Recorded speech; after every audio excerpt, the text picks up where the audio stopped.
பழனி கோயிலுக்கு சொந்தமான ரூபாய் 100 கோடி நில பத்திரப்பதிவு முறைகேடு வழக்கில் நடப்பது என்ன? பழனி தண்டாயுதபாணி சுவாமிகள் மடத்துக்கு சொந்தமான 100 கோடி ரூபாய் மதிப்புள்ள 1.35 ஏக்கர் நிலம் பழனி அடிவாரத்தில் உள்ளது. இந்த நிலத்தை அறக்கட்டளையிடம் இருந்து வாங்கி வருவதாகவும் அந்த நிலத்தை தங்கள் பெயருக்கு பத்திரப்பதிவு செய்ய பழனி சார்பதிவாளருக்கு உத்தரவிட கோரியும் சேதுபதி, வெள்ளைதுரை ஆகியோர் உயர்நீதிமன்ற மதுரை அமர்வில் மனு தாக்கல் செய்தனர். இந்த மனுவை விசாரித்த தனி நீதிபதி பத்திரப்பதிவு செய்ய சார்பதிவாளருக்கு உத்தரவிட்டார்.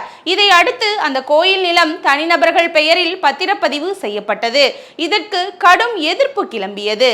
பத்திரப்பதிவில் மோசடி நடந்திருப்பதாக கூறி சார்பதிவாளர் ஜஸ்டின் மணிகண்டன் சஸ்பெண்ட் செய்யப்பட்டுள்ளார். இந்த நிலையில் தனி நீதிபதியின் உத்தரவை ரத்து செய்ய கோரி மடத்தின் தக்கார் தரப்பில் உயர்நீதிமன்ற மதுரை அமர்வில் மேல்முறையீடு மனு தாக்கல் செய்யப்பட்டது. அதில் கோயில் நிலம் தொடர்பாக ஏற்கனவே தாக்கல் செய்யப்பட்ட வழக்கு கடந்த 2024 ஆகஸ்ட் 19 அன்று தள்ளுபடியானது. இருப்பினும் அந்த வழக்கு நிலுவையில் இருப்பதாக ஒரு தோற்றத்தை உருவாக்கி நீதிமன்றத்தில் தவறான தகவல்களை அளித்து பத்திரப்பதிவு செய்ய உத்தரவு பெற்றுள்ளனர். இந்த நிலத்தின் சட்டப்பூர்வ உரிமை மற்றும் நிர்வாகம் பழனி கோயில் செயல் அலுவலரிடம்தான் உள்ளது. தக்காரை எதிர் மனுதாரராக கூட சேர்க்காமல் அவரது தரப்பு வாதங்களை கேட்காமலேயே தனி நீதிபதி பத்திரப்பதிவுக்கு அனுமதி வழங்கியுள்ளார்.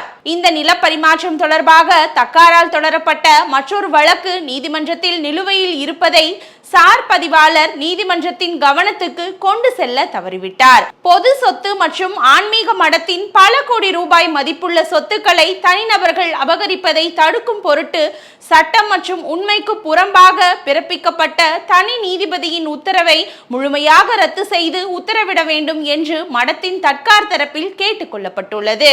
இந்த மனுவை நீதிபதிகள் கார்த்திகேயன், சக்திவேல் அமர்வு புதன்கிழமை விசாரித்தது. பின்னர் நீதிபதிகள் பிறப்பித்த உத்தரவில் பதிவு செய்யப்பட்டுள்ள இடம் கோயில் நிர்வாகத்துக்கு சொந்தமானது என ஏற்கனவே தீர்ப்புகள் உள்ளன. தனி நீதிபதியிடம் உரிய எதிர்த்தரப்பினரை சேர்க்காமல் உத்தரவை பெற்றுள்ளனர். இது நீதிமன்றத்தை ஏமாற்றி பெறப்பட்ட உத்தரவாகும்.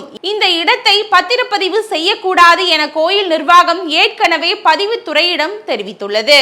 இருப்பினும் சொத்தை பதிவு செய்ய வேண்டும் என்பதற்காகவே வழக்கமான சார்பதிவாளரை விடுப்பில் அனுப்பிவிட்டு பொறுப்பு சார்பதிவாளரை வைத்து பத்திரப்பதிவு செய்துள்ளனர்.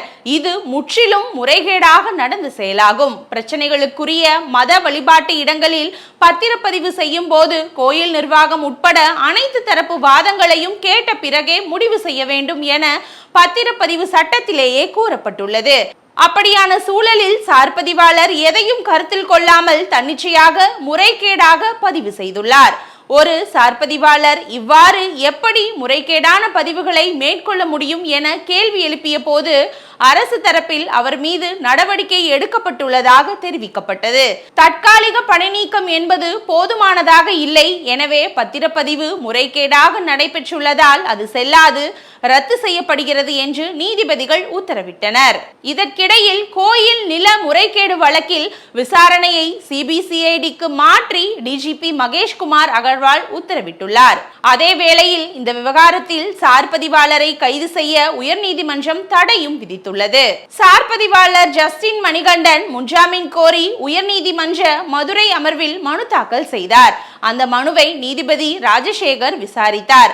அரசு வழக்கறிஞர் வாதிடுகையில் மனுதாரர் தொடர்புடைய வழக்கு சிபிசிஐடி விசாரணைக்கு மாற்றப்பட்டுள்ளது. பதில் மனு தாக்கல் செய்ய கால அவகாசம் வழங்க வேண்டும் என்றார். பின்னர் நீதிபதி மனு தொடர்பாக சிபிசிஐடி பதில் மனு தாக்கல் செய்ய வேண்டும். விசாரணை ஜூலை 17க்கு தள்ளி வைக்கப்படுகிறது. அதுவரை மனுதாரரை கைது செய்யக்கூடாது என உத்தரவிட்டார்.